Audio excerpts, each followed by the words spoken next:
नमस्कार, मैं छत्तीसगढ़ अखबार के YouTube चैनल इंडिया आजकल के स्टूडियो से सुनील कुमार हमारे राजनीतिक विश्लेषक शशांक तिवारी के साथ एक बार फिर आपके सामने मौजूद हूँ।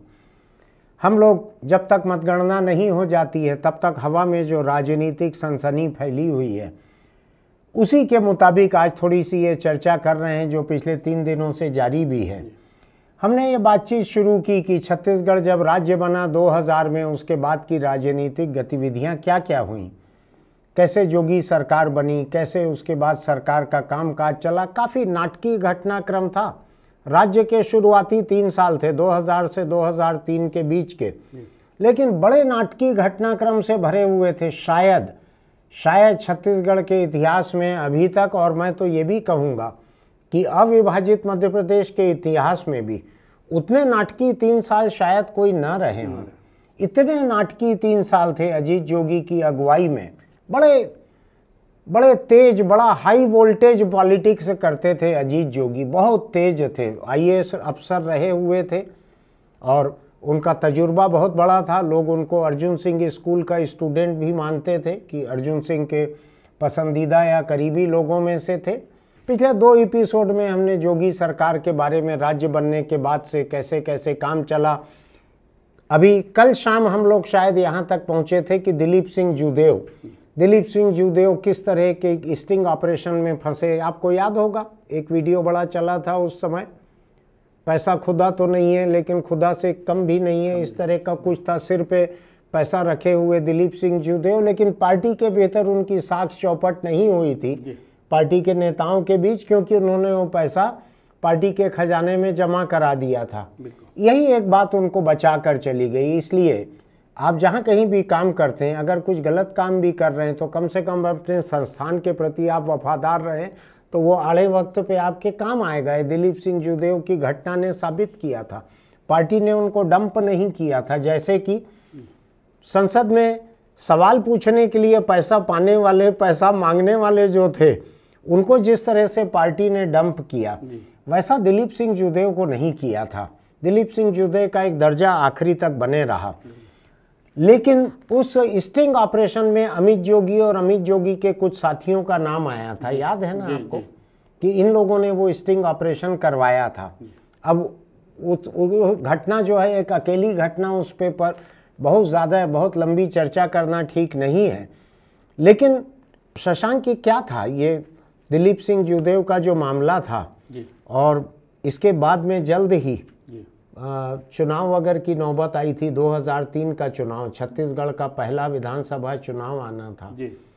उस समय क्या हुआ था, दिलीप सिंह जूदेव के बारे में कुछ एक ऐसी चर्चा थी कि उन्होंने अपनी मूंछ दांव पर लगा दी थी, कुछ किया था। क्या था वो मामला? जी, केंद्रीय मंत्री बनने के बाद वो आए थे और बहुत ताकतों भरे शब्दों में कहा था कि अगर प्रदेश में भाजपा की सरकार नहीं बनती तो हम मूंछ कटा देंगे। जबकि मूंछ उनकी एक पहचान थी, यानी मूंछ को ऐंठना ये उनकी आदत में शुमार था। बिल्कुल। उनकी आधे से ज्यादा तस्वीरें ऐसी रहती थी जिसमें वो मूंछ ऐंठ रहे हैं, और मेरे ख्याल से जैसे ही कैमरा उनको दिखता था उनका हाथ मूंछ पे चले ही जाता था। बिल्कुल, कि जैसे बिना मूंछ ऐंठते हुए फोटो कोई ना आ जाए।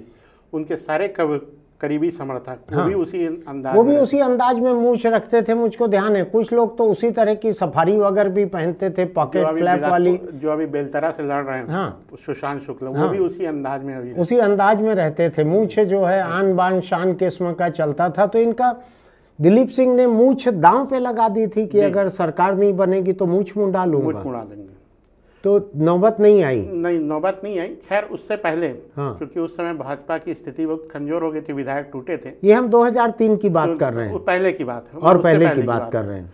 उससे पहले ये हुआ था, विधायक टूटने से नौबत क्यों आ रही थी। विधानसभा में कांग्रेस विधायक दल की संख्या 48 थी, जो बहुमत से 3 नहीं पाती। भाजपा 36 थे, बहुजन समाज पार्टी 3 थी, 2 निर्दलीय और 1 गोंडवाना गणतंत्र पार्टी। एक निर्दलीय उनके साथ आ गए थे, DP दितलारे सरकार में मंत्री थे, तो 49 हो गए थे। फिर भी चूंकि 2 बड़े खेमे, विद्याचरण शुक्ल और दिग्विजय सिंह का खेमा जिसमें महेंद्र कर्मा लीड करते थे, ये अलग थलग तिरछे चलते थे। इससे थोड़ा असहज तो थे। हाँ। इसका एक घटना ऐसे हुई विधानसभा में, इसका वो देखने को मिला। हुआ ये, बजट विभागवार चर्चा चल रही थी, बजट विधानसभा का बजट सत्र था। तो उस समय संसदीय कार्य मंत्री थे रविंद्र चौबे। हाँ। और चूंकि मुख्यमंत्री अपना दौरे में निकल जाए तो संसदीय कार्य मंत्री की जिम्मेदारी होती है सदन को चलाना, उसमें सत्ता पक्ष की जो जिम्मेदारी है रविंद्र निभाते थे। चूंकि बजट पास कराना पहली जिम्मेदारी होती है, तो व्हिप भी जारी करते हैं, सबकी उपस्थिति अनिवार्य रहे, ये सारे विधायकों की ये सुनिश्चित भी होती है, किया जाता है, ये जिम्मेदारी होती है। उस दिन कुछ ऐसा परिस्थितियां बनी, रविंद्र चौबे भी अपने सहयोगी मंत्री मोहम्मद अकबर को बता के चले गए, मेरे घर में कुछ पारिवारिक काम है, मैं निकल रहा हूँ ऐसा करके। रूटीन जैसे 2-3 विभाग पास हो चुके थे। हाँ। आपको ध्यान आ रहा है? अभी ध्यान आ रहा है। हाँ, 2-3 विभाग के पास हो चुके थे। उस दिन वो पंचायत विभाग का था। हाँ। पंचायत मंत्री थे अमितेश शुक्ला। हाँ। चर्चा चल रहे थे हल्के फुल्के अंदाज से, लेकिन जो विपक्ष के विधायक थे बहुत तेज तर्रार थे, बहुत तेज थे। वो लोग ताड़ रहे थे कि कितने लोग हैं, कुल संख्या की कमी पड़ रही थी सत्ता के पास। जैसे ही भाषण कंप्लीट हुआ, बजट चर्चा हुई, तो फिर इन्होंने डिवीजन की मांग कर दी।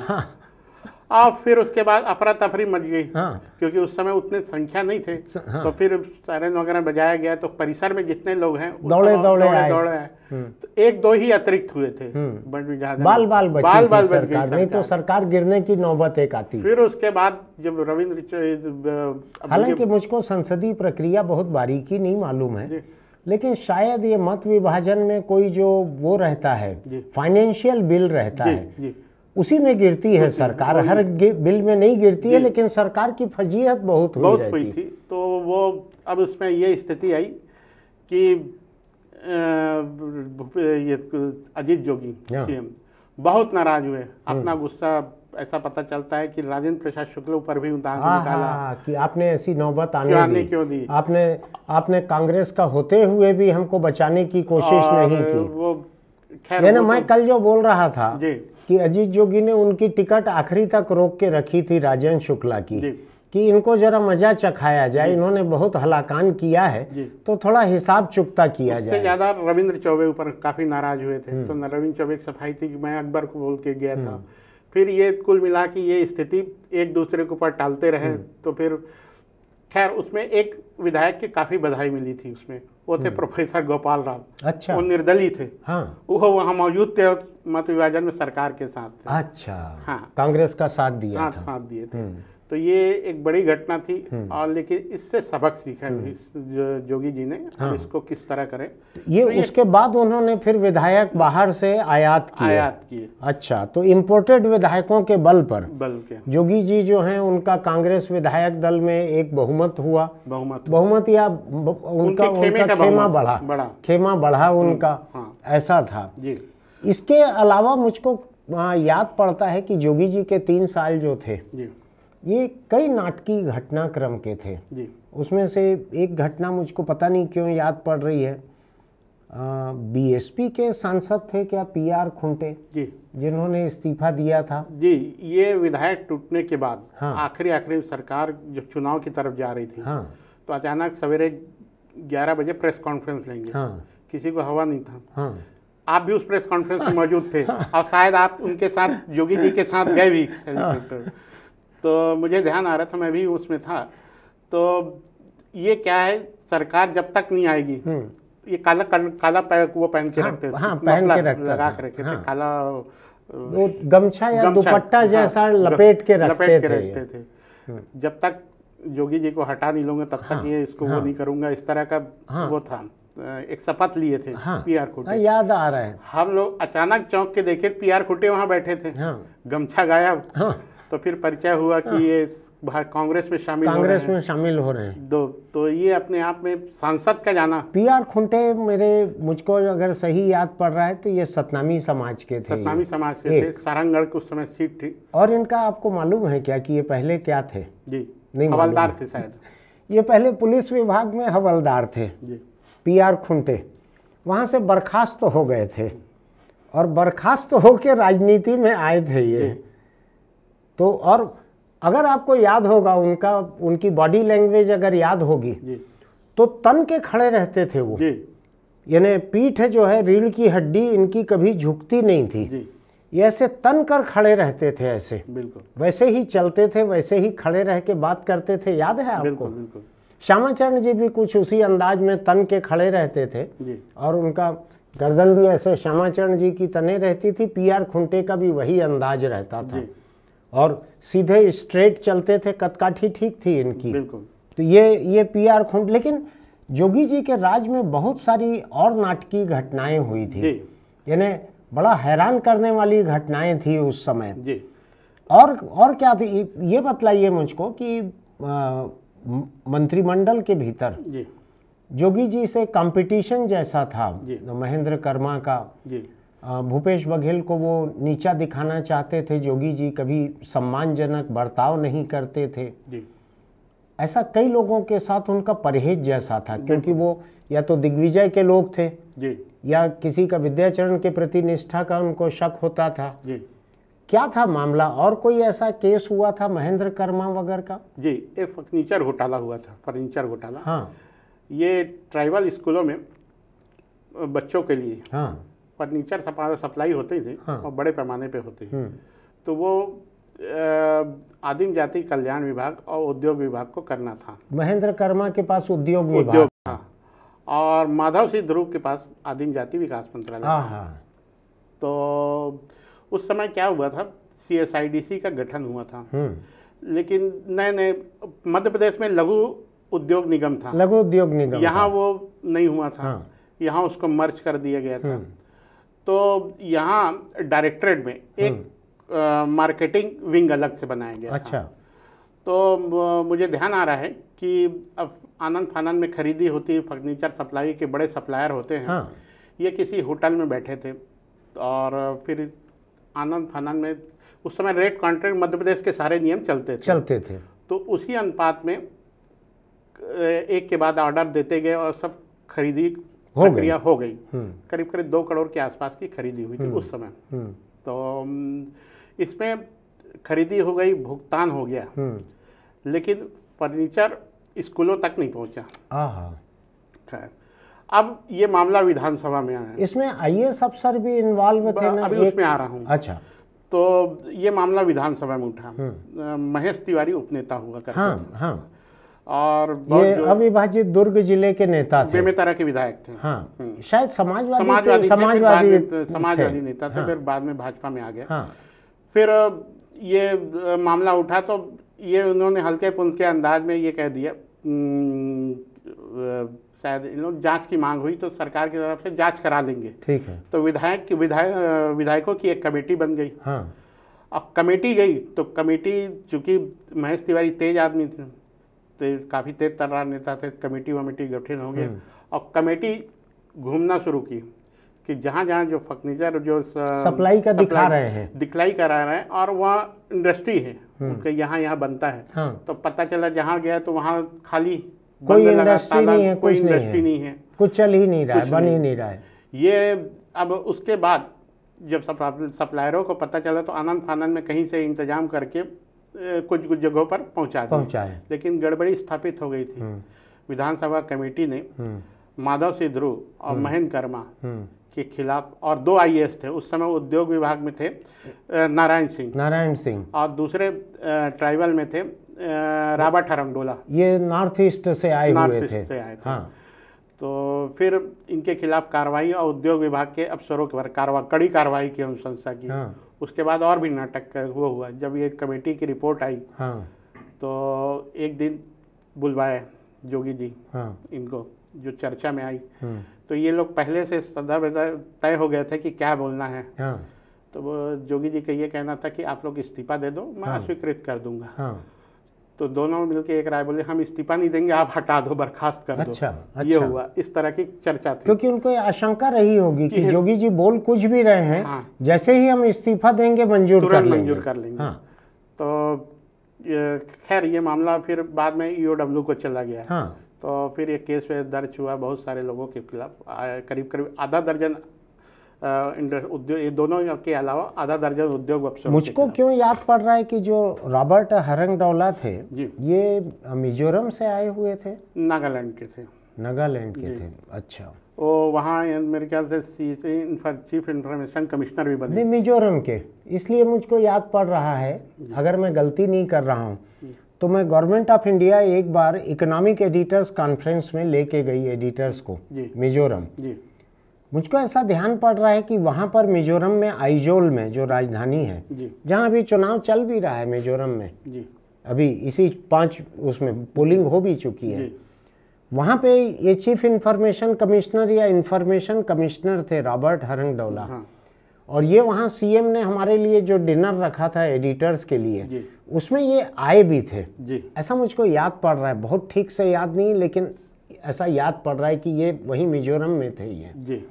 एक दूसरा याददाश्त से जुड़ी छोटी सी बात जो बतलाना जरूरी है, आपने देखा होगा कल या परसों मैं और शशांक जब बात कर रहे थे, एक बात को लेके हम लोगों के बीच में थोड़ा राय एक नहीं हो रही थी। मैंने कहा था कि अजीत जोगी जो हैं वो बिना किसी विभाग के मुख्यमंत्री थे। मुझको ऐसा याद था कि ऐसे पहले मुख्यमंत्री थे यहाँ के, छत्तीसगढ़ के पहले थे। शशांक ने याद दिलाया कि दिग्विजय सिंह भी बिना विभाग के मुख्यमंत्री थे। मैंने कल बहुत पता लगाने की कोशिश की। मैंने दिग्विजय के साथ में काम कर चुके आईएएस अफसरों से दिल्ली में बात की, भोपाल में बड़े बड़े पत्रकारों से बात की, भोपाल में कुछ आईएएस अफसरों से बात की। मेरी भी बात सही थी, शशांक की भी बात सही थी। वो कैसे सही थी थोड़ा सा बतलाता हूँ मैं। दिग्विजय सिंह जो है 1993 में पहली बार मुख्यमंत्री बने। बिल्कुल। ये पटवा सरकार जो है, इसको बाबरी मस्जिद गिरने के बाद बर्खास्त किया गया था। उसके बाद जो चुनाव हुआ था उसमें दिग्विजय सिंह जो हैं ये मुख्यमंत्री बने थे पहली बार। ये 93 से लेके 96 तक इन्होंने कुछ विभाग अपने पास रखे थे, कुछ मंत्रालय इनके पास थे। फिर ये हुआ कि पार्टी के भीतर वहाँ पे गुटबाजी बहुत चल रही थी। उस गुटबाजी में कांग्रेस के कुछ बड़े बड़े दिग्गजों को शांत करने के लिए दिग्विजय सिंह को विभाग उन दिग्गजों को कुछ कुछ देना पड़ा। जो ग्रह शांति रहती है ना, जैसे आपको कोई पंडित रहता है बतलाता है कि यहाँ पे तांबे का लोटा रख दीजिए, यहाँ पे एक वो रख दीजिए, यहाँ फलाना फल चढ़ा दीजिए, ये हवन करा दीजिए, ऐसा। तो दिग्विजय सिंह को ऐसे अपने विभाग जो हैं कुछ लोगों को देने पड़े थे। आपको ध्यान होगा कि चरणदास महंत दिग्विजय सिंह के मंत्रिमंडल में 1993 से वो आबकारी मंत्री थे, लेकिन उसका नाम आबकारी विभाग नहीं था, उसका नाम वाणिज्यिक कर विभाग था, जिसमें सेल्स टैक्स, रजिस्ट्रेशन, जो स्टाम्प ड्यूटी वगैरह रहता है वो, और आबकारी, तीनों चीज आता था। तो ऐसे मंत्री थे वो चरणदास महंत जी। दिग्विजय सिंह के बड़े पसंदीदा मंत्रियों में से एक थे। जब ये रिशफल होना पड़ा और जब लोगों की ग्रह शांति करने के लिए दिग्विजय सिंह को कांग्रेस के कई दिग्गजों को विभाग बांटने पड़े, उन्होंने अपने सारे विभाग दे दिए लोगों को, सारे ही विभाग अपने दे दिए। मुझको ध्यान है जनवरी 1996 की इंडिया टुडे की एक रिपोर्ट है, एनके सिंह की रिपोर्ट थी वो। अच्छा। तो कल मैंने एनके सिंह से पूछा, उनको भी ठीक से याद नहीं था, लेकिन इंटरनेट पे एनके सिंह के नाम से वो रिपोर्ट मौजूद है इंडिया टुडे में, जिसमें कहा गया है कि दिग्विजय ने अपने सारे विभाग लोगों को दे दिए। फिर मैंने एनके सिंह को भी लिंक भेजा कि भाई ये तो आपकी ही रिपोर्ट है जो बतलाती है कि दिग्विजय ने अपने सब विभाग दे दिए थे। तो इस तरीके से 1996 के बाद से, जनवरी से 1996 के बाद से वो कार्यकाल और 98 के बाद से दूसरा कार्यकाल, इसमें दिग्विजय सिंह ने कोई विभाग अपने पास नहीं रखे थे। तो मुझको जो हल्का सा याद पड़ रहा था कि दिग्विजय ने पता नहीं क्यों विभाग अपने पास रखे थे, उसमें यह हुआ था कि जब विभाग दूसरों को दिया जा रहा था तो दिग्विजय को कुछ कैबिनेट रिशफल करना पड़ा। तो चरणदास महंत, जिनके पास में आबकारी, कमर्शियल टैक्स, स्टाम्प ड्यूटी जैसे विभाग थे जो ताकतवर माने जाते हैं, उनसे हटा के इनको गृह मंत्री बनाया गया था। ये गृह राज्य मंत्री थे स्वतंत्र प्रभार के, चरणदास महंत जी। अब मुझको ध्यान है कि दिग्विजय सिंह ने इनको, चरणदास को, गृह राज्य मंत्री बनाते हुए कहा था कि चरण, इस विभाग में सैल्यूट भर मिलेगा, ध्यान रखना। तो उन्होंने कहा कि एक काम करो चरण, ये जनसंपर्क भी तुम रख लो, कम से कम आने जाने वाले लोगों को चाय पिलाने का खर्चा निकल जाएगा। आप देखिए कि ये बात है 2096 की, बहुत लंबा समय नहीं गुजरा है, अभी 30 साल भी पूरे नहीं हुए हैं। हालत क्या हो गई है आज? आज किसी मंत्री को जरूरत पड़ती है क्या चाय पिलाने के लिए? किसी विभाग की चाय नाश्ते का खर्च निकल जाए, ऐसा लगता है कि आपको? आज किसी गृह मंत्री के बारे में बोला जा सकता है क्या उनको केवल सैल्यूट मिलता है विभाग से? हैं? बिल्कुल।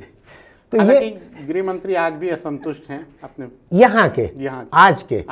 लेकिन जोगी जी के समय नंद कुमार पटेल गृह मंत्री थे और ताकतवर गृह मंत्री थे। जिस जोगी कार्यकाल की हम बात कर रहे हैं, ये तो अचानक मुझको कल जब मैंने सारा इतिहास खंगालने की कोशिश की तो पता लगा कि चरणदास महंत, जो कि बड़े करीबी थे दिग्विजय सिंह के, उन्होंने कहा चरणदास को कि चरण, ये आबकारी विभाग तेरा मैं फलाने को दे रहा हूँ या कमर्शियल टैक्स में फलाने को दे रहा हूँ, तो गृह विभाग रख ले, ये ध्यान रखना इसमें केवल सैल्यूट मिलेगा तेरे को और तेरा चाय नाश्ता लोगों को करवा सके, इसलिए तू जनसंपर्क को रख ले। ये एक वक्त था जब चाय नाश्ते के लिए ये सोचना पड़ता था कि आने जाने वाले लोगों को चाय नाश्ता किस विभाग से कराओगे। ये बात मुझको तो पता लगी है, आपको चरणदास महंत जी कहीं मिले या दिग्विजय सिंह जी, तो आप उनसे पूछिएगा जरूर। बहुत सारे लोग जो देख रहे हैं उनकी पहुंच है इन लोगों तक, आप मालूम कीजिएगा। वैसे मैं आपको एक दिलचस्प बात बताऊं, दिग्विजय सिंह के साथ जिन बड़े बड़े आईएएस अफसरों ने काम किया था, उन आईएएस अफसरों ने रात तक मुझको यही कहा कि दिग्विजय सिंह जी ने कोई विभाग अपने पास नहीं रखा था। जो शुरू के 3 साल थे वो लोगों के ध्यान से हट गए थे, क्योंकि आखिरी के 7 साल दिग्विजय सिंह जी ने सच में ही कोई विभाग नहीं रखा था अपने पास। बिल्कुल। तो जोगी जी के बारे में हम लोग जो बात कर रहे थे, वो कुछ जानकारी मुझको ठीक याद थी, कुछ शशांक को ठीक याद थी। कुल मिलाकर जोगी के पहले दिग्विजय सिंह ऐसे रह चुके हैं मुख्यमंत्री जिन्होंने अपने पास कोई विभाग नहीं रखा 7 साल, 10 में से 7 साल। बिल्कुल। और क्या था शशांक, बहुत ये फिर हुआ क्या महेंद्र कर्मा और माधव सिंह ध्रुव का? फिर मामला ईओडब्ल्यू को सौंप दिया गया। हाँ, तो फिर डंप हो गया, फिर चलते रहा ऐसा। हाँ, और कुछ प्रकरण तो अभी भी चल ही रहे हैं। एक बात बतलाओ आप मेरे को, आप भी करीब 20 साल से तो छत्तीसगढ़ को देख ही रहे हो। ईओडब्ल्यू जो है, ये 20 साल में किसी एक को भी सजा दिला पाया है कि पटवारी वगैरह छोड़ दें?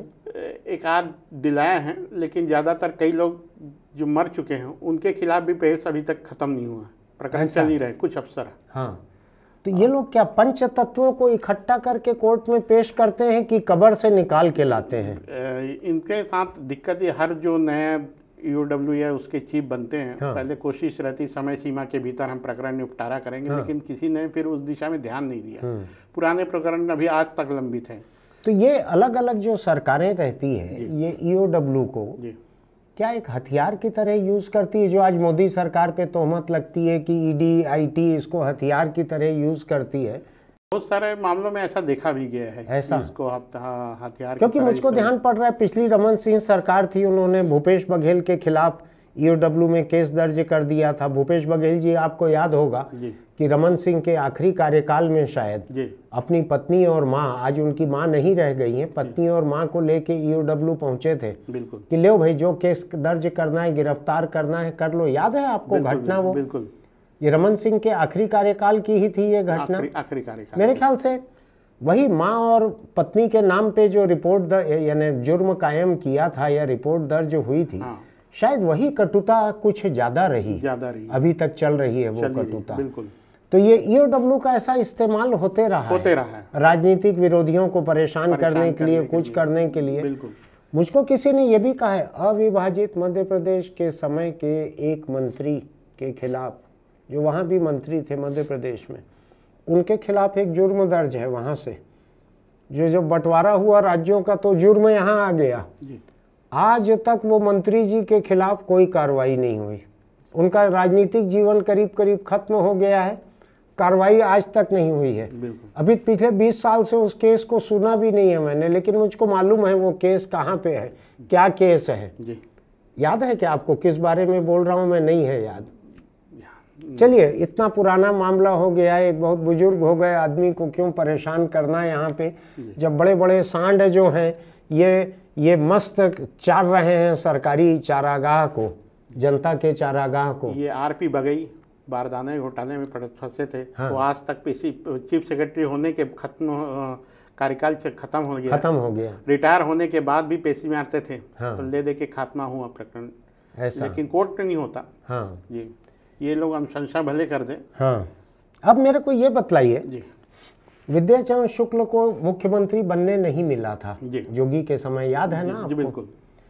विद्याचरण शुक्ल बहुत बेचैन रहते थे जी, तो वो कांग्रेस के खिलाफ कुछ न कुछ करते रहते थे, तिरछे तिरछे चलते थे, जी, कांग्रेस के खिलाफ करते थे। ऐसी भी चर्चा है कि वो कोई अपना बनाना चाहते थे, कोई पार्टी वगैरह कुछ करना चाहते थे। जी। तो इस पूरे दौर में हम बात कर रहे हैं 2000 से 2002-03 के बीच की, विद्याचरण ने कब क्या किया, कोई बड़ी घटना? देखिए क्या हुआ था, जब मुख्यमंत्री पद का जो चयन हो रहा था, जो चयन की प्रक्रिया चल रही थी, तो उस समय श्यामाचरण जी और विद्याचरण जी दोनों अलग अलग राह में थे। हाँ। दोनों बनना चाह रहे थे, ये आपकी भी जानकारी हो। वो इनके बीच संबंध खराब 99 के इलेक्शन से हो गए थे। अच्छा। लोकसभा चुनाव। अच्छा। क्योंकि इनके बीच में अघोषित शुक्ल बंधुओं के बीच ये समझौता था था। हाँ, कि एक केंद्र की राजनीति करेंगे, एक राज्य की। अब उस समय क्या हुआ, अमितेश का भी दबाव था, तो श्यामाचरण जी लोकसभा लड़ने के लिए तैयार हो गए। दिग्विजय सिंह ने इनका फायदा उठाया। हाँ। और इनको भाइयों के बीच में एक दरार पैदा कर दी। एक तरह से उसी तरह की बात थी। श्यामाचरण जी महासमुंद लोकसभा लड़ लिए। हाँ। और वो बाद में चुनाव जीते तो खाली हो गई। हाँ। विद्याचरण जी इतने नाराज हो गए तो उनके प्रचार में भी नहीं, प्रचार भी नहीं किए। और ऐसा पता चला उनके समर्थकों ने श्यामाचरण जी के खिलाफ भी काम किया था। खैर, वो तल्खी बाद में भी जारी रही। और अब दोनों सीएम नहीं बन पाए, जोगी जी बन पाए, जिनको दोनों पसंद नहीं करते थे। श्यामाचरण जी तो फिर भी सांसद थे महासमुंद के। विद्याचरण जी कुछ नहीं रह गए थे, लेकिन उनके समर्थक थे। यानी उनके पास केवल उनकी महत्वाकांक्षा थी और कुछ नहीं था। बिल्कुल। तो प्रदेश भर में दौरा वगैरह कर रहे थे। कुछ बयान पेट्रोल पंप को लेके भी आपको याद होगा, इस तरह का दिए थे कि ये फर्जी गलत आय प्रमाण पत्र दिला के नौकरी दे, वो इंदौर में पेट्रोल पंप ले लिया ऐसा करके। तो जोगी जी की तरफ से बयान आया, पेट्रोल पंप बेईमानी का धंधा होता है, इसलिए मैंने वापस कर दिया। तो खैर आय प्रमाण पत्र वगैरह को ले करके फिर वो मामला कोर्ट में भी गया, खैर खारिज भी हो गया। उस मामले में जोगी जी को राहत भी मिल गई थी, लेकिन ये तनाव इनके बीच में चलता रहा। ये प्रदेश दौरे पर निकल गए विद्याचरण जी। इसी बीच में मरवाही पेंड्रा रोड में, ये बिलासपुर और फिर पेंड्रा वगैरह में तब तक जोगी जी विधायक बन गए थे मरवाही के। हाँ, विधायक बन के काफी वो 2-3 महीने के भीतर बन गए थे। ये सब तरुण चटर्जी वगैरह सब सारे टूट गए थे, उनके साथ आ गए थे, मतलब एक मजबूत नेता बन चुके थे। तो फिर उस समय ऐसा ध्यान है कि वो पेंड्रा के आसपास जोगी के समर्थकों ने इनका पथराव वगैरह कुछ किया था, या कुछ झूमा झटकी इनके लोगों के साथ किए थे। मामला थाने तक पहुंचे तो वो मामला बड़ा हुआ, कहीं कुछ हुआ नहीं, लेकिन श्यामाचरण जी बहुत इमोशनली वो हो गए थे। हमला विद्याचरण पे हुआ था, लेकिन भावुक श्यामाचरण हो गए थे कि मेरे भाई पे हमला हुआ। तो ऐसा? वो फिर फोन किए, संयोग से मैं भी वहाँ पे मौजूद था जब उनके यहाँ कुछ प्रेस कॉन्फ्रेंस हम लोग जा रहे थे, 2-4 जोगी जी के नहीं, विद्याचरण जी की इस घटना के क्या जानकारी हो, क्या हुआ है ये जानकारी लेने के लिए। तो वो वहीं से आए थे श्यामाचरण जी के, तो फिर वो बताए, 2-3 लोग ही थे। तो कुल मिला के श्यामाचरण जी ये कहे कि मैं आऊँ कि आप आओगे, इस तरह की कोई बात थी। तो नहीं, आप क्यों आएंगे, मैं आ रहा हूँ ऐसा कहे। तो फिर ये गए। इनके साथ धमतरी के एक नेता थे, गोपाल शर्मा, पुराने नेता थे विद्याचरण जी के। तो विद्याचरण जी और वो गोपाल शर्मा श्यामाचरण जी के यहाँ तय हुए, गए। तो कुल मिला के उनके बीच में जो भी चर्चा हुई, तो निचोड़ बाद में ये आया कि अब तुमको पार्टी छोड़ देना चाहिए, मतलब अब कुछ नया रास्ता। श्यामाचरण जी की भी एक तरह से सहमति थी, या उन्होंने कहा कि क्या रखा है तुम्हारे लिए अब कुछ करो, इस तरह के, मतलब एक तरह के संकेत। दोनों भाई एक राय हो गए थे कि इनको कोई एक्शन ले, कि इनको हटाने, क्योंकि चुनाव भी नजदीक आने वाले थे 1 साल के भीतर। जिन लोगों को इतिहास बहुत अच्छे से याद नहीं होगा उनको बता दूं मैं कि श्यामाचरण और विद्याचरण दोनों बारी बारी से कई बार बाहर रहे कांग्रेस के। जी। कभी श्यामाचरण बाहर रहते थे, लंबा वनवास था उनका, शायद 10 साल 12 साल का वनवास कहलाता था। श्यामाचरण बाहर रहे। मुझको ध्यान है इंदिरा गांधी जब गुजरी, शहादत हुई इंदिरा गांधी की, उस दिन भी श्यामाचरण जी बाहर थे। जी। वो कांग्रेस में आने की कोशिश कर रहे थे। और पता नहीं मैंने यहाँ कहा है कि नहीं, मैं उन दिनों रिपोर्टिंग भी करता था, फोटोग्राफी भी करता था। और श्यामाचरण इंदिरा गांधी के रायपुर आने पे उनका आखिरी प्रवास था 1984 का। श्यामाचरण जी इंदिरा गांधी के स्वागत में एयरपोर्ट पहुंचे हुए थे। कोई कांग्रेसी छत्तीसगढ़ का उनके साथ खड़े होने को तैयार नहीं था, कतार में वो अलग खड़े होना पड़ा था उनको। मैं था वहाँ पे, मैंने फोटोग्राफ्स भी लिए थे उनके। उसके बाद कांग्रेस का कार्यक्रम था गांधी चौक पे, उस पर तो श्यामाचरण जी आ नहीं सकते थे क्योंकि कांग्रेस से वो निष्कासित थे। लेकिन जब इंदिरा गांधी लौट रही थी उस वक्त फिर श्यामाचरण जी एयरपोर्ट पर मौजूद थे। और मोबाइल वगैरह का ज़माना नहीं था, तो खासी देर पहले से पहुंचे हुए थे। उस वक्त भी कोई कांग्रेसी उनके साथ खड़े होने को भी तैयार नहीं था, कोई श्यामाचरण के साथ दिखना भी नहीं चाहता था, निष्कासित थे वो। ठीक है, ठीक याद है मुझको। मैंने एक फ़ोटो खींची थी श्यामाचरण जी के पीछे से, जब इंदिरा जी का प्लेन रनवे पे दौड़ रहा था। उस वक्त श्यामाचरण जी ऐसे हाथ हिलाते खड़े हुए थे, यानी उनके हाथ हिलाने का अंदाज ऐसा था जैसे प्लेन के भीतर से इंदिरा गांधी को दिखेंगे वो, कि वो हाथ हिला रहे हैं। इस अंदाज में, इस उम्मीद में खड़े हुए थे वो। मैंने श्यामाचरण जी के पीछे से फोटो ली थी जिसमें प्लेन रनवे पे दौड़ रहा है और श्यामाचरण जी हाथ हिला रहे हैं। मेरे हिसाब से बड़ी भावना भरी हुई फोटो थी वो, कि एक बुजुर्ग आदमी इस उम्र में आकर इंदिरा गांधी के एक किस्म से दरवाजे पे खड़े हुए हैं वहाँ पे दाखिला पाने के लिए। यही थी नौबत 84 में। बिल्कुल। कई बार विद्याचरण 2-3 बार कांग्रेस के बाहर रहे, श्यामाचरण 1-2 बार कांग्रेस के बाहर रहे। श्यामाचरण 3 बार अविभाजित मध्य प्रदेश में कम या ज़्यादा समय के लिए मुख्यमंत्री भी बने, याद है ना आपको? बिल्कुल बिल्कुल। तो खैर हम लोग बात कर रहे हैं विद्याचरण शुक्ल की। अपन लौट के आए 2000 से 2003 के बीच। तो आपका कहना है कि विद्याचरण शुक्ल के काफिले पे मरवाही में कुछ पत्थर वगैरह चले थे। तो उसके बाद से जो श्यामाचरण, आपको एक दिलचस्प बात बतलाऊं शशांक में, बहुत सारे लोग जिनका धर्म में, आध्यात्म में, जिंदगी की फिलॉसफी में भरोसा रहता है, वो लोग कहते हैं आपके कर्म लौट कर आपके पास आते हैं। कहते हैं ना ऐसा, आपके कर्म लौटकर आपके पास आते हैं। आप विद्याचरण पे हमले की बात कर रहे हैं मरवाही में दौरे के दौरान।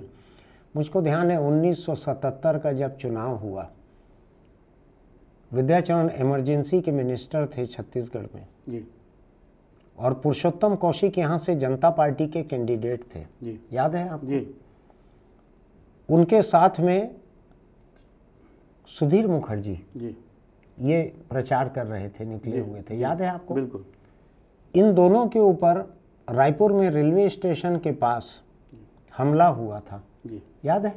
सुधीर मुखर्जी ही थे ना? जी बिल्कुल, हैं? शायद मुझको ऐसा याद पड़ रहा है, सुधीर मुखर्जी थे ऐसा। तो इनके ऊपर हमला हुआ था। वो उस हमले के बारे में ये कहा जाता है कि विद्याचरण शुक्ल के सबसे करीबी लोगों ने वो हमला किया था। बाद में एक जांच आयोग बना था जब जनता पार्टी की सरकार बनी थी 77 में। कांग्रेस हारी, विद्याचरण हारे, कौशिक सेंट्रल मिनिस्टर बने थे। एक आयोग बना था, शायद एक से ज़्यादा आयोग बने थे, एक देवरस आयोग बना था, एक कोई और आयोग बना था। इन आयोगों की पेशी में विद्याचरण के जिन लोगों के ऊपर ये तोहमत थी कि इन्होंने ये हमला किया था, मुझको ध्यान है मैं उस वक्त अखबार की नौकरी शुरू कर चुका था, और जिस जगह पर यह हमला हुआ था, इनको मारा गया था वहाँ पर, तो उससे करीब 4 किलोमीटर दूर ही हमारे अखबार का ऑफिस था। उस रात को मैं ड्यूटी पर था। मेरे एक सीनियर थे अखबार में, गिरजा शंकर, जो भोपाल में रहते हैं, बड़े पत्रकार हैं अभी। वो दौड़ते हुए आए थे, कहा कि दरवाजे सब बंद करो, दरवाज़ा बंद करो सब, बाहर हमला हो गया है ये वो।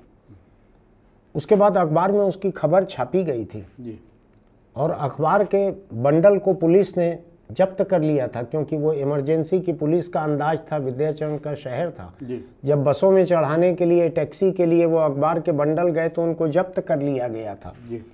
मैं बहुत जूनियर था, मैं सीनियर नहीं था, मैं 76 में ही आया था अखबार की नौकरी में। जी। ये शायद साल भर के भीतर की ही बात होगी, उम्र भी मेरी कम थी।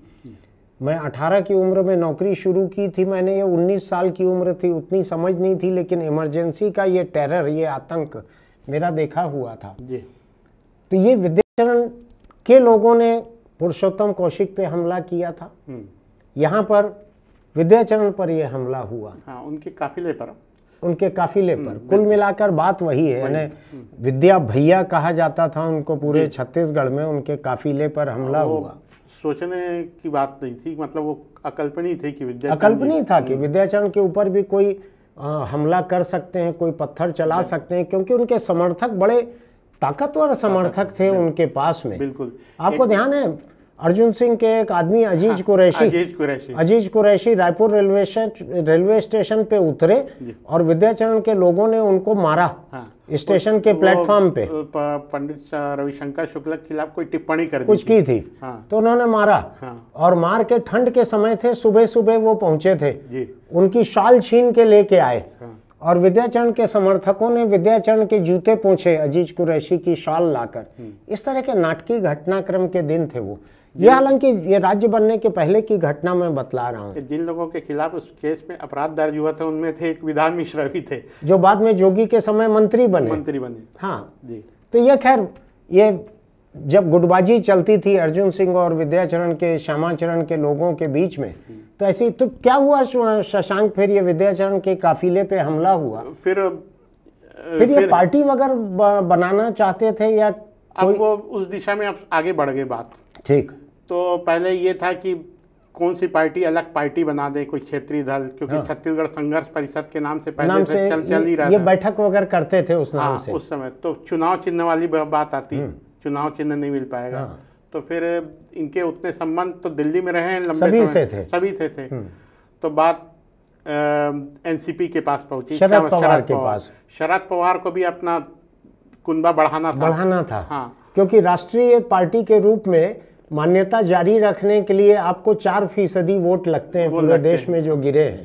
तो इसके अलावा उनसे मेरे को याद आ रहा है कि Indian Om Prakash Chautala, Indian national Lokdal, वो लोग भी संपर्क किए थे, और भी दलों के संपर्क में थे, लेकिन ये इन्होंने एनसीपी को ही पसंद किया। मुझको क्यों याद पड़ रहा है कि विंध्याचल और शरद पवार दोनों एक समय कांग्रेस में थे। बिल्कुल थे। जब एनसीपी बनाई शरद पवार ने और कांग्रेस छोड़ी उसके पहले, ये लोग एक साथ रहे हुए हैं, एक साथ ही रहे, और जो नरसिम्हा राव सरकार में मंत्री रहे, दोनों रक्षा मंत्री थे, जल संसाधन मंत्री थे, संसदीय कार्य मंत्री था विंध्याचल जी के बाद। तो एक साथ ही रहे।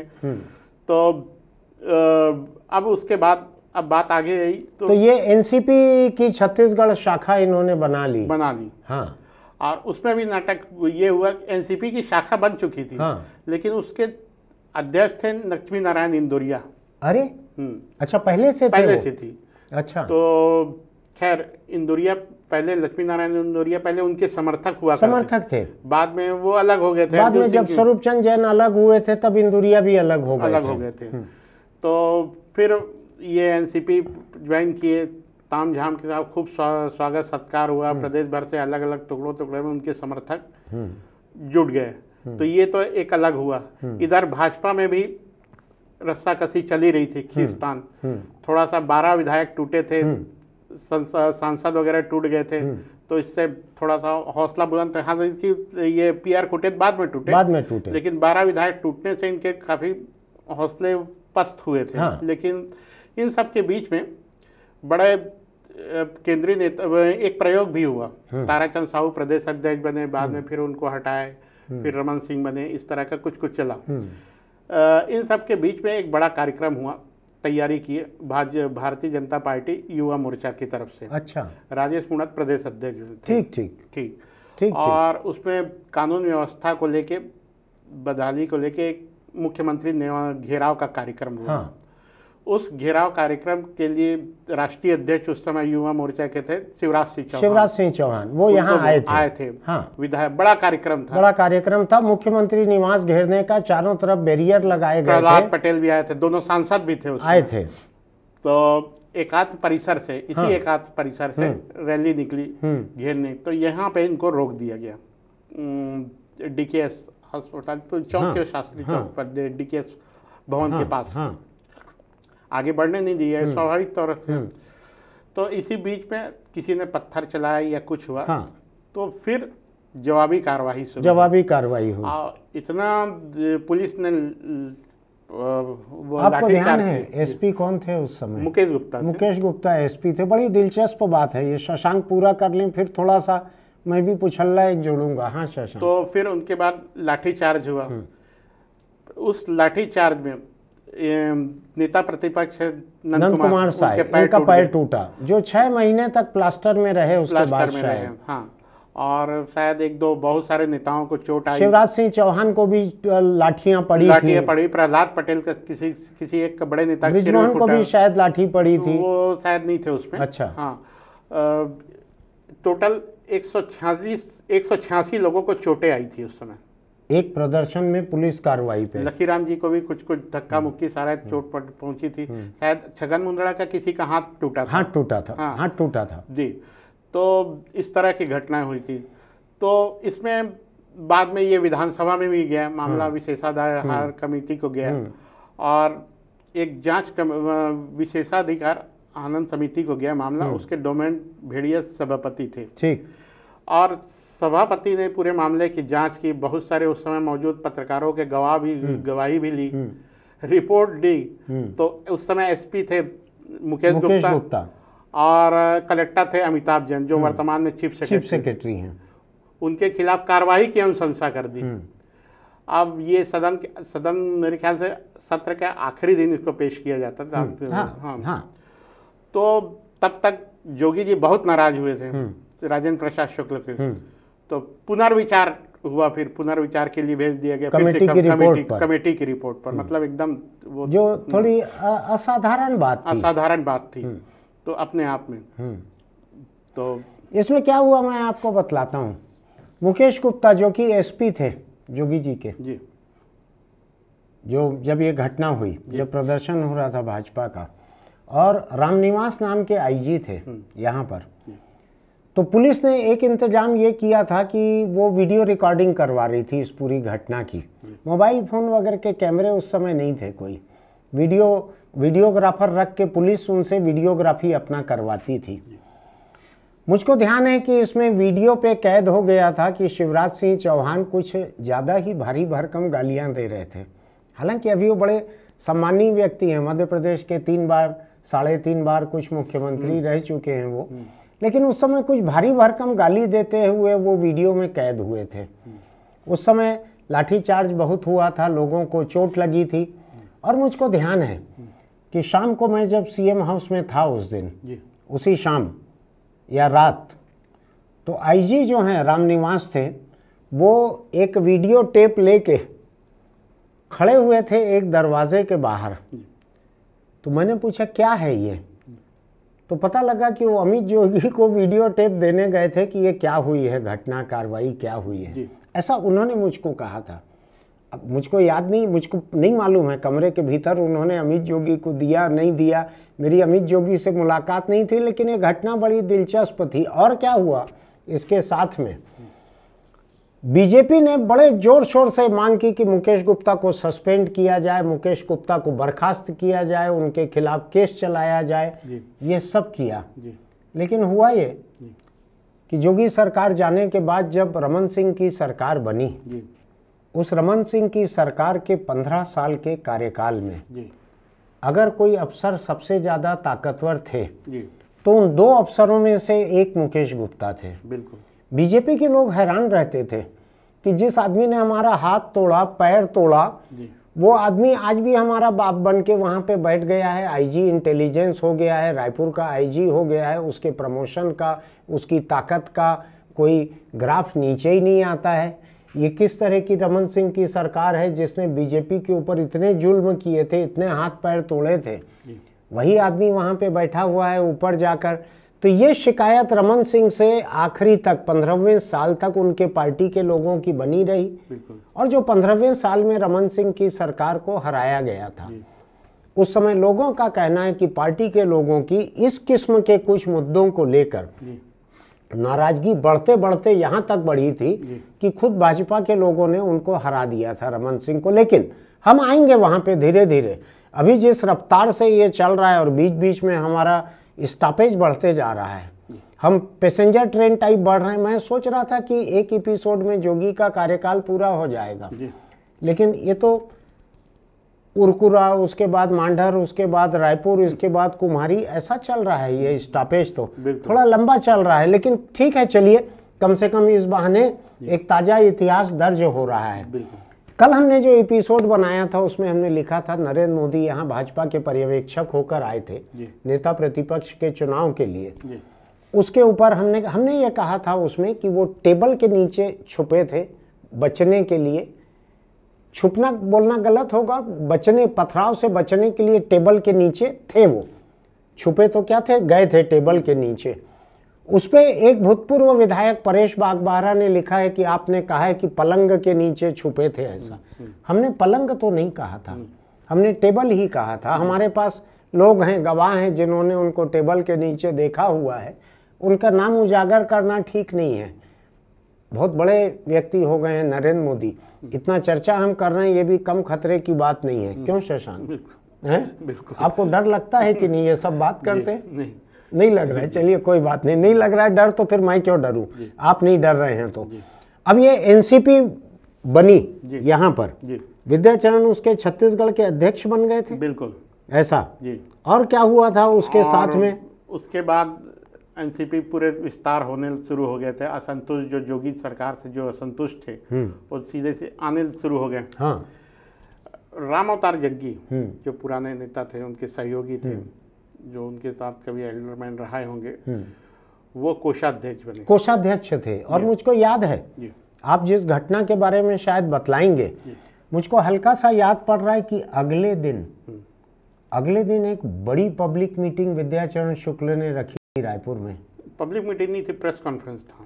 नहीं शशांक, बड़ी पब्लिक मीटिंग थी अगले दिन। मुझे ध्यान है कि प्रेस कॉन्फ्रेंस। अच्छा चलिए उसको हम छोड़ते हैं। तो आप घटना बतलाओ, क्या हुआ था रामावतार जग्गी के साथ? रामावतार जग्गी विद्याचरण ने जो एनसीपी की छत्तीसगढ़ शाखा बनाई थी उसके ट्रेजरार थे, कोषाध्यक्ष थे। बिल्कुल। ये एक व्यापारी भी थे, कारोबारी थे रामावतार जग्गी। और कांग्रेस के एक बड़े नेता हैं आज जो विद्याचरण शुक्ल के साथ थे एक समय, राजेंद्र तिवारी। ये राजेंद्र तिवारी के बिजनेस के भागीदार भी थे रामावतार जग्गी। बड़े अच्छे दोस्त थे, बिजनेस की भागीदारी थी। आपको रामावतार जग्गी का एक बैकग्राउंड मालूम है कि नहीं? पहले क्या थे ये कारोबारी बनने के पहले? ये शायद बस कंडक्टर थे क्या? ये बस कंडक्टर थे राज्य परिवहन निगम में। वहां से आगे बढ़े थे ये। वहां से आगे बढ़ते बढ़ते ये राष्ट्रवादी कांग्रेस पार्टी के ट्रेजरार हो गए थे। क्या हुआ फिर, घटना क्या थी? तो मुझे थोड़ा सा याद आ रहा है, विद्याचरण जी ने कुछ लोगों के बीच में कहा था, संयोग से उस समय था अभी मैं, ये जब गठन हो रहा था कोषाध्यक्ष पद का, तो इनको मना किया। बोले तारू जग्गी बोलते थे, तारू जग्गी बोलते थे, प्यार का नाम था। सभी लोग, हम लोग भी वैसे ही बोलते थे। तारू तुम पद मत लो, तुम्हारा क्या है ऐसा करके, देखो बहुत सारी समस्याएं आएगी। ये कुछ जोगी जी के ऊपर कि ये कुछ जांच खड़ी कर देगा, कुछ करता है बिजनेस में। मेरा काम तो साफ सुथरा है। हाँ। कहीं कोई लफड़ा नहीं है। मैं लूंगा पद ऐसा करके, मेरे कोई दिक्कत नहीं है। तो ठीक है, तुम कोषाध्यक्ष बन जाओ। इस तरह की कोई बात हुई थी, तो वो कोषाध्यक्ष बने। तो उस जो दूसरे दिन प्रेस कॉन्फ्रेंस या जो जैसा आप मीटिंग, पब्लिक मीटिंग जो भी तैयारी के बाद, इनका ऑफिस था बूढ़ापारा में। बूढ़ापारा में विद्याचरण जी का घर है जी।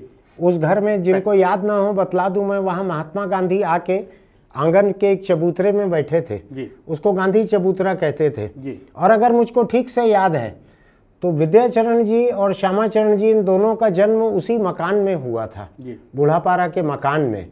उस समय घर में ही डिलीवरी होती थी, अस्पताल वगैरह तो होते नहीं थे। हाँ। तो वो दफ्तर हुआ करता था बूढ़ापारा स्थित उनका निवास। तो वहाँ से लौट रहे थे कार से, तो जयस्तंभ चौक के पास थोड़ा आगे उनको रोका गया और 5-7 लोग धमकाने के अंदाज से उतरे और इसी बीच में गोली चली और फिर वो अस्पताल जाते जाते उनकी डेथ भी हो गई वहीं पे। तो जैसे ही ये घटना हुई पूरे शहर में हड़कंप मच गया हत्या की बात। तो ये खुद विद्याचरण जी पहुंचे थाने में और कुछ सीधे रिपोर्ट लिखाई। तो अजीत जोगी और अन्य लोगों के खिलाफ ये रिपोर्ट लिखी थी। थोड़ा मैं याद दिलाऊं क्या आपको जी। उस रात मैं पिछले अखबार में जहां काम करता था, मेरे रिपोर्टर रुचिर गर्ग थे जो बाद में कई बड़े अखबारों के संपादक बने जी। और आज छत्तीसगढ़ के मुख्यमंत्री भूपेश बघेल जी के मीडिया एडवाइज़र हैं वो। ये मेरे रिपोर्टर थे उस समय, हम लोग साथ में काम करते थे। रुचिर का मेरे पास फ़ोन आया कि तारू जग्गी का ऐसा मर्डर हो गया है जी। और डॉक्टर अनिल वर्मा, विद्याचरण शुक्ला, ये इनका आरोप है कि अजीत जोगी ने मर्डर करवाया है, ठीक है जी। और गोली मारी गई है और भारी बवाल चल रहा है वहाँ पर मौधापारा थाने में। हाँ। तो रिपोर्ट लिखा रहे हैं नामजद अजीत जोगी और अमित जोगी के खिलाफ जी। ऐसी थी घटना। हुआ यह था कि जिन लोगों ने गोली मारी, जो बाद में पुलिस ने जांच करके अदालत में पेश किया था, वो लोग रामावतार जग्गी को धमका रहे थे वहाँ पर। उनका मानना था कि इसको आज धमकाने से एनसीपी का कार्यक्रम डिस्टर्ब होगा, जिसको आपको प्रेस कॉन्फ्रेंस याद है, मुझको पता नहीं क्यों, आम सभा याद है, जो भी रहा होगा, वो कार्यक्रम अगले दिन का डिस्टर्ब होगा, ये सोच के रामावतार जग्गी को वो लोग धमका रहे थे। वहाँ पे पिस्तौल रखे हुए थे, गोली चली, ये बोलना ऐसे मासूम नहीं थे कि बच्चा खेल रहा था खिलौने से, गोली चली, गोली मारी गई खड़े होके सड़क के बीच में। ये शाम की बात है, यानी चहल पहल थी बहुत। हाँ, लेकिन कोई सुनसान नहीं हो चुका था, सुनसान नहीं था शहर, सड़क चल रही थी ये। उसके बीच में वहां पे गाड़ी रोक के, और मुझको अगर ठीक याद है तो मारुति 800 कार थी तारू जग्गी के पास में, इनको गोली मारी गई वहां पे और शायद मौके पे ही उनकी मौत हो गई, जो अस्पताल ले जाके डिक्लेयर किया गया होगा। तो इस बात को लेके भयंकर बवाल हुआ। पुलिस की हिम्मत नहीं थी कि रिपोर्ट कैसे लिखें, क्या लिखें। ये उन गिने चुने केसेस में था जिसकी मौधापारा थाने में 2 FIR दर्ज हो गई थी अलग अलग। ये बड़ा टेक्निकल मामला है। अदालत में जब ये मामला गया और लोअर कोर्ट का जब फैसला हुआ इस मामले में, तो मुझको याद है जज ने ये लिखा था फैसले में कि ये चिमन सिंह नाम का शायद ग्वालियर तरफ का कोई शूटर था। इनका CM हाउस में रेगुलर आना जाना था।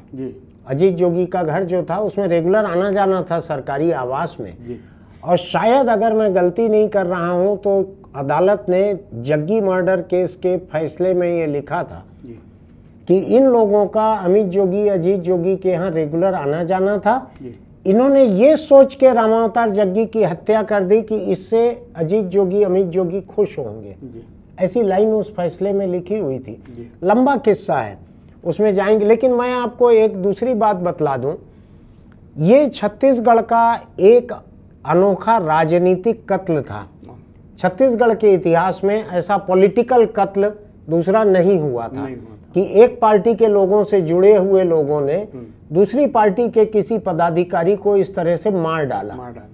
कोई लड़ाई झगड़ा हो, कुछ अलग, ये कोल्ड ब्लडेड मर्डर, ठंडे सर्द खून से किया गया कत्ल था ये। ठीक है, ये बिल्कुल।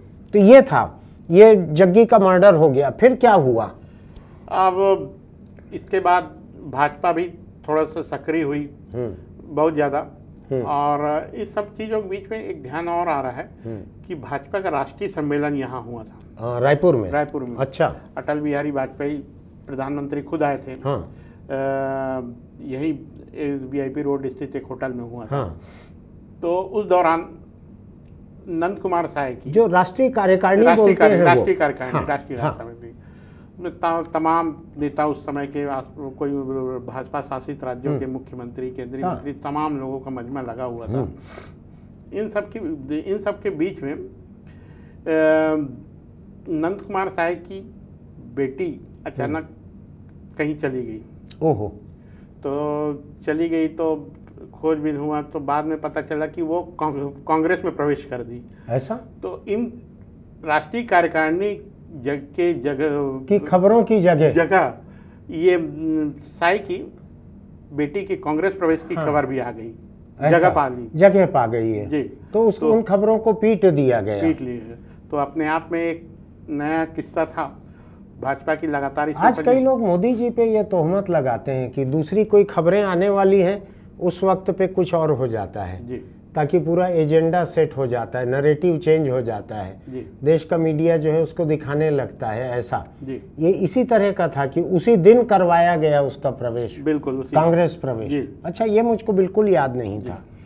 एक ये क्या था शशांक कि जोगी ने अटल बिहारी की सरकार पे आरोप लगाया था कि कुछ मेरी जासूसी हो रही है या ऑपरेशन लोटस नाम का कुछ चल रहा है सरकार को पलटने के लिए, ये क्या मामला था? जोगी जी ने एक प्रेस कॉन्फ्रेंस ली और उसमें कुछ एक कागज भी दिए जिसमें ये कहीं से आईबी का पत्र वगैरह था। हाँ।